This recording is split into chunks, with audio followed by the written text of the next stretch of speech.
Hi! Would you like a little sneak peek into the 2016-2017 Stampin' Up! Catalog? Well, today I'm demonstrating a clean and simple card using one of the new in colors, Flirty Flamingo. Come and watch!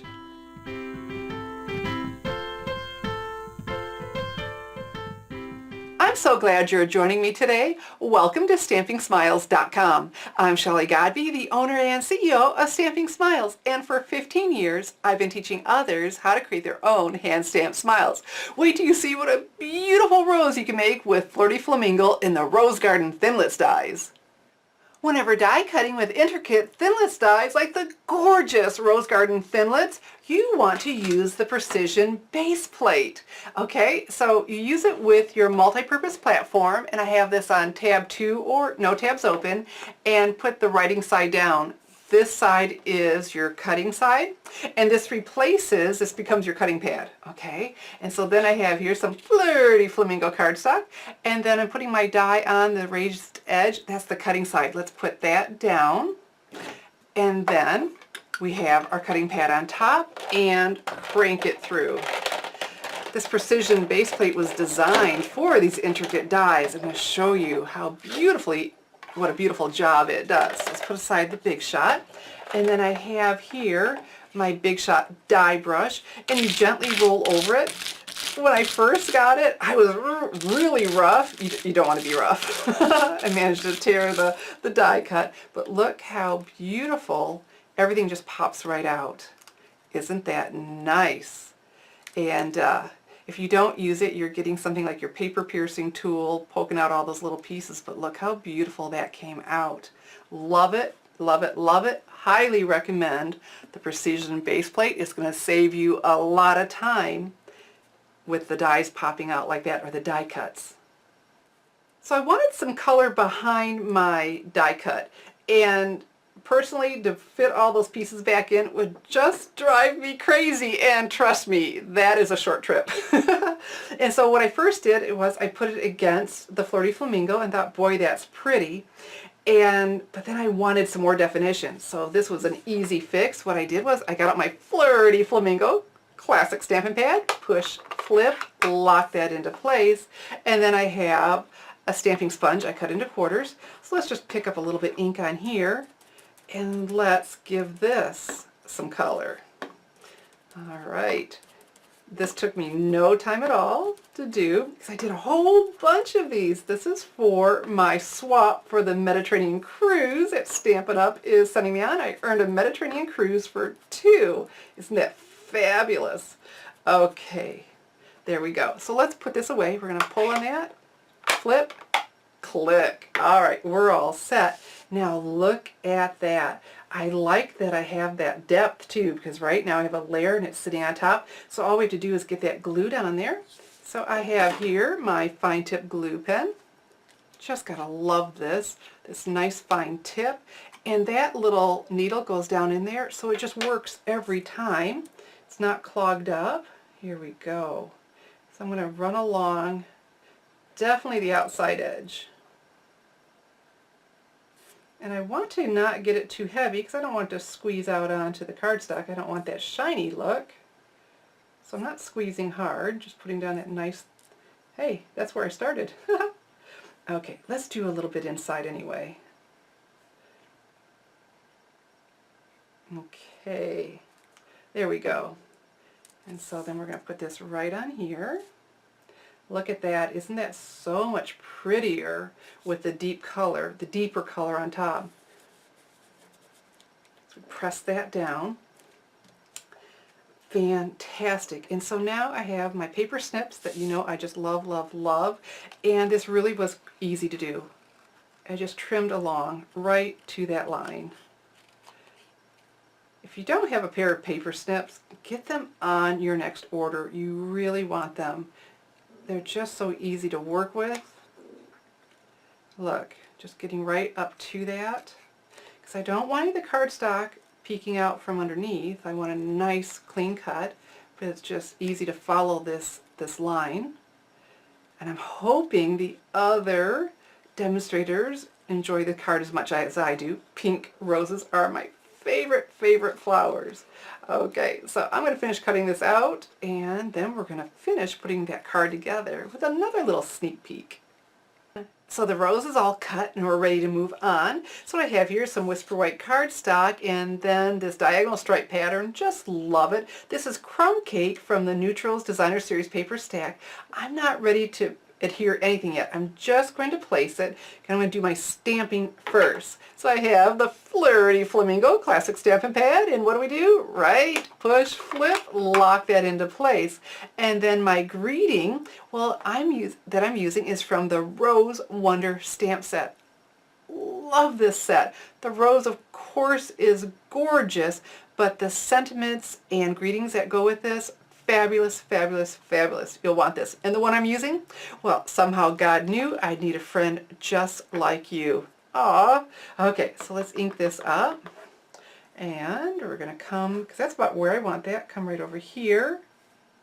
Let's get my paper even and stamp. Oh, beautiful. Okay, why I don't glue anything down is because if I didn't love it, I could always turn it over and do it again. So let's pretend I didn't like that. See, just turn that over and then we're all set. But once you glue it down, you're stuck. You're either stuck with a greeting you don't like, or something that you stamped that you don't like, or, probably tearing this up trying to get it apart. So we're done with this. Let's go ahead and put that away. So we're going to pull on that lip and click, we know it's closed. I'm still not ready to adhere down this yet because I've got another little sneak peek. This is the Painter's Palette. All I'm using from it though is that splatter. I had the Gorgeous Grunge out and I was just wishing I had something a little bit more. I thought, okay, Painter's Palette it is. So I have the Crumb Cake Classic Stampin' Pad, keeping our colors coordinated. All right. You knew what to do. Push, flip, right? So let's ink this up, but let's stamp off. I don't want that terribly dark. I really want my rose to pop. Let's do this again. And so give it, and let's turn it so we don't have the exact same pattern. Come over here off the edge a little bit. Oh, very nice. Okay, so we're going to put this away. Click. Right, you know it's closed. Okay, so I have here my Fast Fuse adhesive because we are done stamping. We're ready to put this together. So, okay, sometimes I have to help it and get it going a little bit. There we go. So instead of, when I stop, I slide once to the right and then the next time to the left. If you don't, you get hot stringy cheese. Love this adhesive, but you just have to know how to end it. And by sliding to the right and then to the left keeps the adhesive in the center of that roller. Okay, so let's put this on here. Lovely, lovely, lovely. Okay, and so we still want to do a little bit more to it. I just like adding those little extras. And so I have here the linen thread. Boy, I use this all the time. You get one of those things, and it's subtle, but it's just pretty. So it's nice and thin. So leave ourselves a tail because we're going to tie a bow.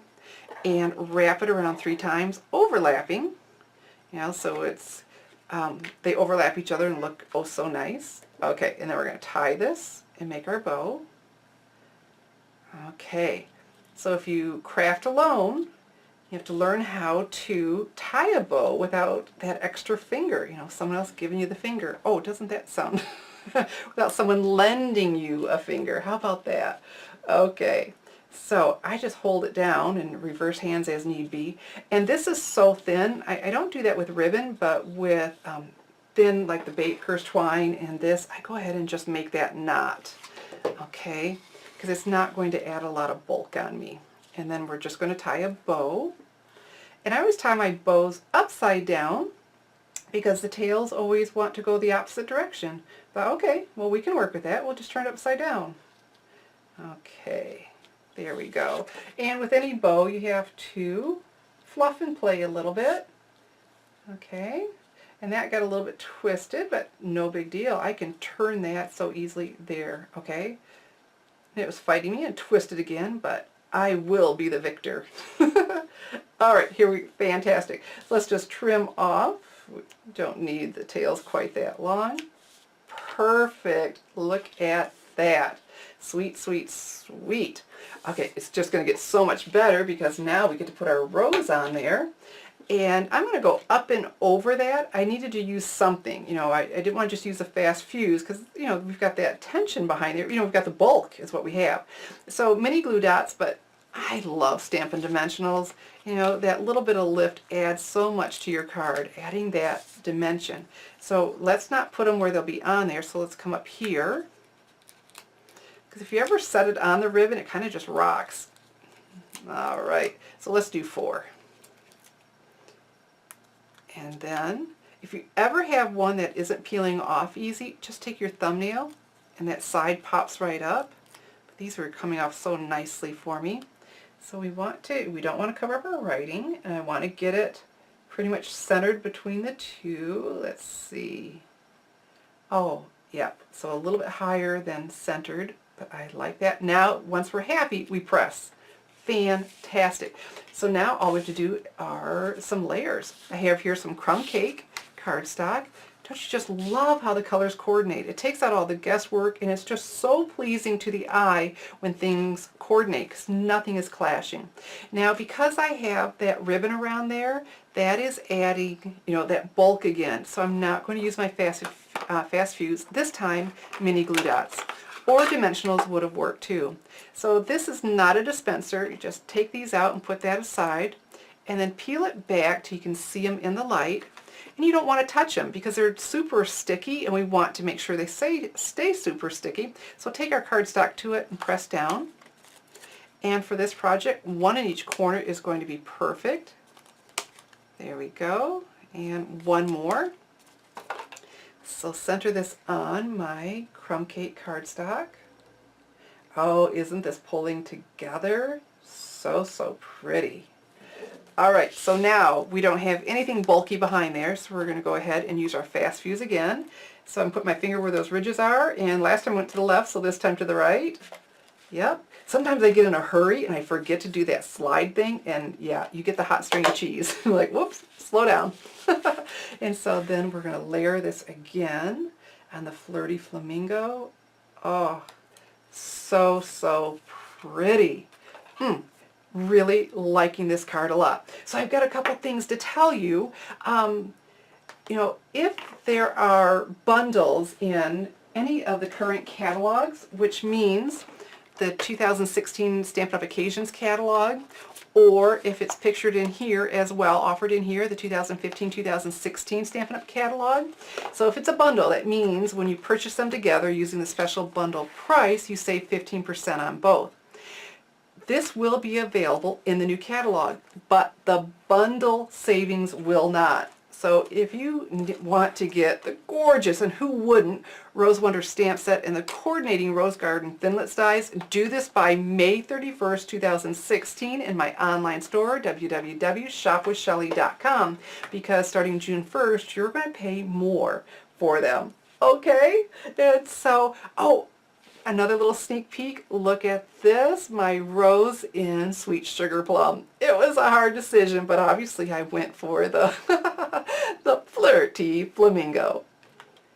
Okay, so you do have to wait till June 1st, 2016 to order the new Flirty Flamingo, Sweet Sugar Plum, and the other 2016-2018 in colors. But if you want to get the gorgeous Rose Wonder stamp set and the coordinating Rose Garden Thinlits dies and save 15% on both with the bundle, we have to do that by May 31st, 2016.